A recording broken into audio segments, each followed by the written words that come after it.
बिस्मिल्लाहिर्रहमानिर्रहीम। आज जो हमारा क्वेश्चन है वो है मूवमेंट्स इन प्लांट्स।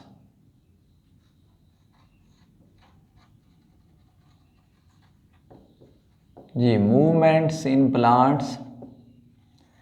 देखें, ऑर्गेनिज्म जो भी हो, चाहे प्लांट हो या एनिमल हो, वो हमेशा एक्सटर्नल या इंटरनल स्टिमुलाई का रिस्पांस ज़रूर देता है।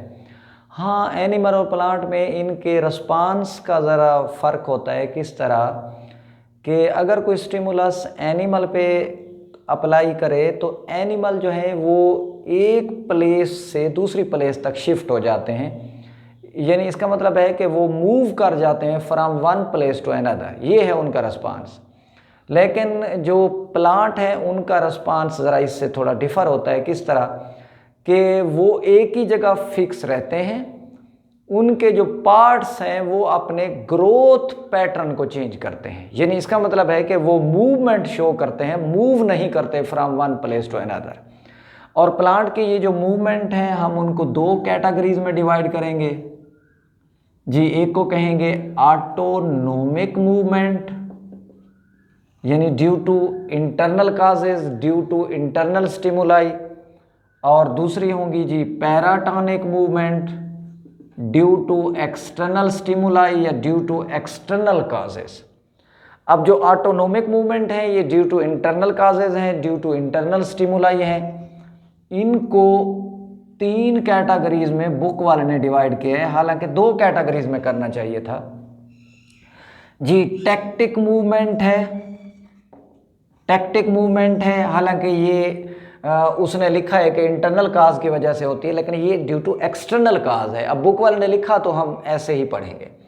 तो ये टैक्टिक मूवमेंट है, और दूसरी जो है ये टर्गर मूवमेंट है,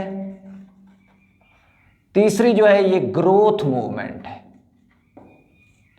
तो तीन किस्म के मूवमेंट ऑटोनोमिक में आते हैं। पैराटोनिक की हम इंशाल्लाह कल बात करेंगे।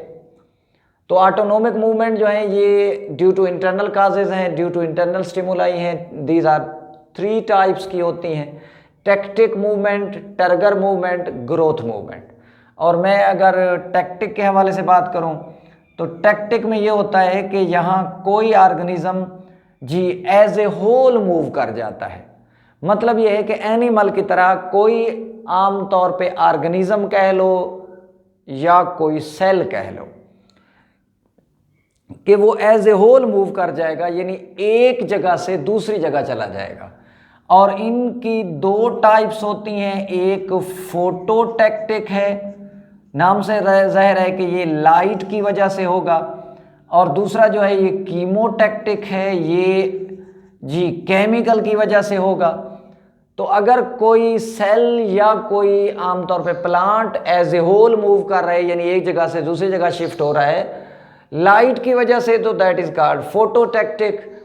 और इसमें भी दो टाइप्स होंगी जी, एक को कहेंगे जी पॉजिटिव फोटोटैक्टिव, और दूसरे कहेंगे जी बेटा नेगेटिव फोटोटैक्टिव। इसी तरह कैमो के भी दो टाइप्स हो जाए कि एक को पॉजिटिव जी कीमोटैक्टिक कहेंगे और दूसरे को हम नेगेटिव कीमोटैक्टिक कहेंगे।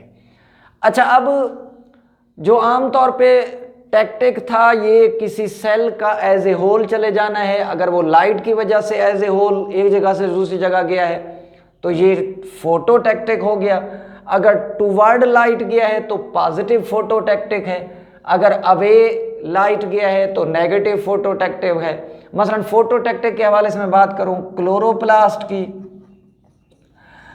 देखें, प्लांट के जो मीजोफिल सेल है उनके अंदर क्लोरोप्लास्ट मौजूद होते हैं। तो क्लोरोप्लास्ट जो है ये सेल के अंदर साइटोप्लाज्म के अंदर साइक्लोसिस शो करते हैं, स्टीमिंग मूवमेंट करते हैं, यानी वो एक जगह से दूसरी जगह मूव करते रहते हैं कि जिस साइड से लाइट ज़्यादा आ रही हो ये उस तरफ चले जाते हैं, या जिस साइड से लाइट की इंटेंसिटी ज़्यादा हो ये उससे भी बचने की कोशिश करते हैं।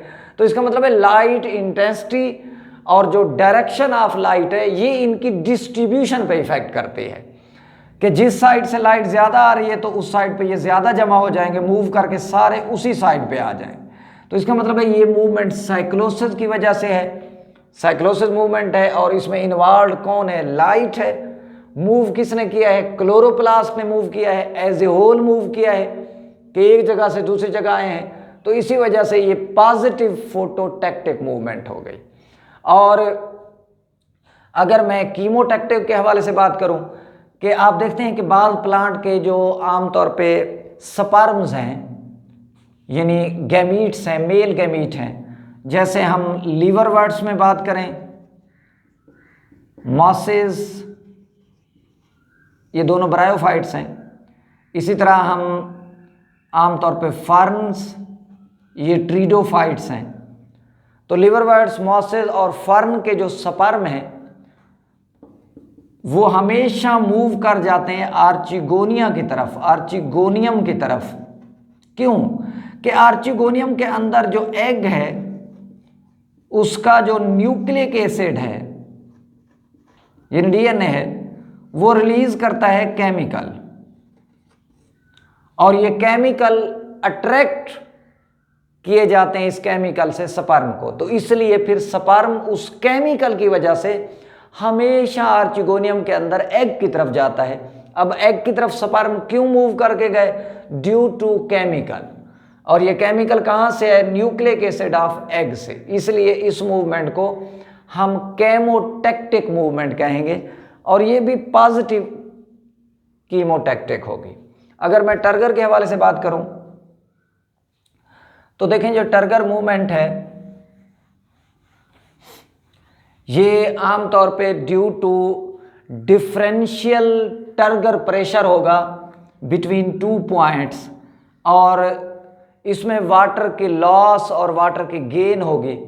जिस हिस्से में पानी ज़्यादा आ जाएगा वो हिस्सा आमतौर पे टर्जिड हो जाएगा, और जिस हिस्से में टर्गर प्रेशर कम होगा वो हिस्सा फ्लैसिड हो जाएगा। तो due to loss or gain, यानी पानी के लूज होने से या गेन होने से, जो टर्गर 2 पॉइंट पर है उसके अंदर जो डिफरेंशियल चेंज आती है, जो मुख्तलिफ तब्दीली आती है, ऐसी मूवमेंट को हम कहते हैं टर्गर मूवमेंट। और टर्गर मूवमेंट की हम यहां 2 एग्जांपल की बात करेंगे जी। एक होगी स्लीप मूवमेंट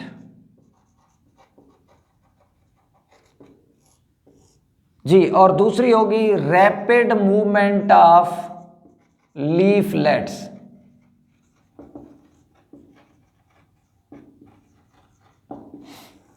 देखिए, ये स्लीप मूवमेंट जो है ये लिग्यूमिनस जितने प्लांट हैं, जो फलीदार पौधे हैं, उनके पत्तों में ऐसी मूवमेंट देखने को मिलती है कि आप देखते हैं कि उनके जो पत्ते हैं, जैसे सरी वगैरह है, तो इनके पत्ते शाम को मुरझा जाते हैं, हर सुबह को फिर ये आमतौर पे सीधे हो जाते हैं, अकड़ जाते हैं। तो इसका मतलब क्या होता है कि अगर ये लीफ है, मैं यहाँ बना रहा हूँ, ये अगर लीफ है और लीफ की जो डंडी होती है दैट इज कॉल्ड पेटियोल।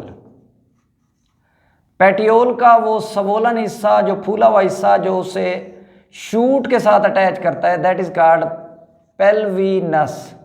ये पेल्विनस है। तो पेल्विनस की अगर कंपोजिशन की बात करें तो अंदर वेस्कुलर बंडल होंगे और इनके इर्द गिर्द लूजली अरेंज पैरेन्काइमेटस सेल्स होते हैं, पैरेन्काइमा सेल्स होते हैं।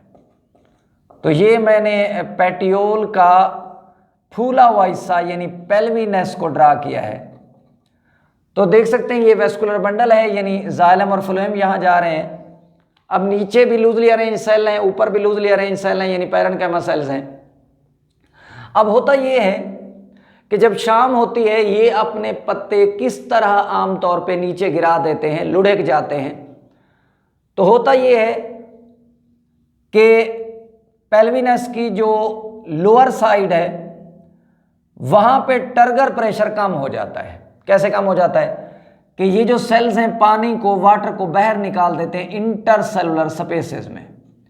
जब ये वाटर स्पेसेस में आ गया इसका मतलब है कि सेल की टर्जिडिटी खत्म हो गई, तो टर्गर प्रेशर नीचे वाले पेल्विनस के हिस्से में कम हो गया, ऊपर ज्यादा है, तो इसलिए पत्ते जो हैं वो ऐसे मुरझा जाएंगे।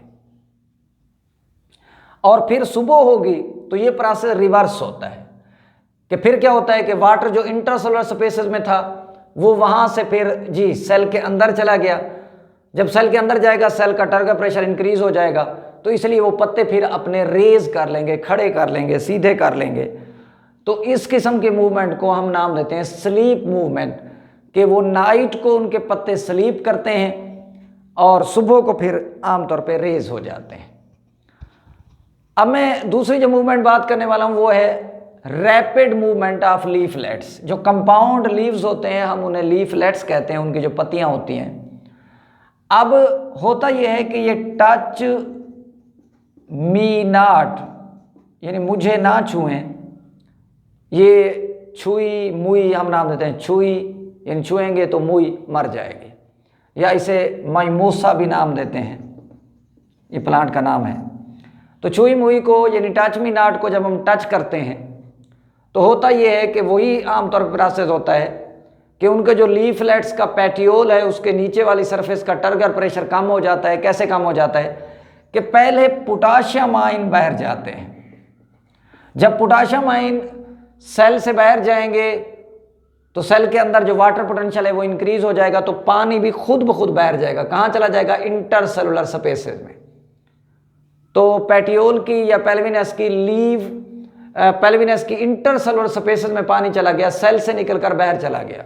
जब सेल से निकलकर पहले पोटाशियम आयन जाएंगे और फिर पानी जाएगा, लेकिन ये टाइम लगेगा विद इन ए सेकेंड में ये प्रोसेस होगा।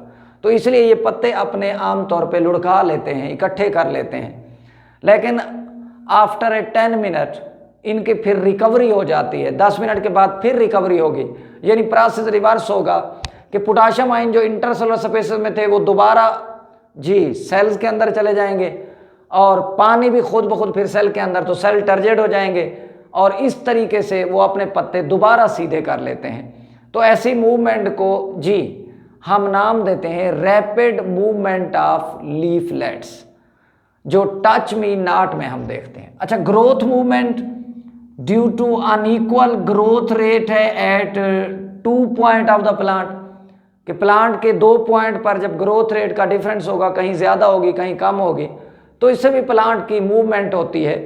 और ग्रोथ मूवमेंट की 3 हम कैटेगरीज करते हैं, 3 टाइप्स हैं। एक है एपिनॉस्टी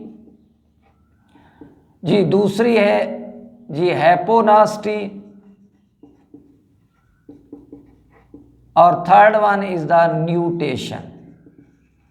जो एपिनास्टी है नाम से ज़ाहिर है, इसमें अपर साइड पे ग्रोथ रेट ज़्यादा होगा, जैसे मेरा हाथ है समझ लें, इसके ऊपर वाली साइड पे ग्रोथ रेट ज़्यादा होगा, लोअर साइड पे ग्रोथ रेट कम होगा। तो इससे आमतौर पे ओपनिंग ऑफ द फ्लावर, ये जो फूल जैसे खिलते हैं, फूल ऐसे ये देखें, अगर अपर साइड पे ग्रोथ रेट ज़्यादा होगा नीचे कम होगा तो ओपनिंग ऑफ द फ्लावर होती है। ये जो लीव्स हैं इनकी भी अपर साइड पे ग्रोथ रेट ज़्यादा होता है देन द लोअर सरफेस, तो इसलिए ये फ्लैट सीधे रहते हैं ऐसे।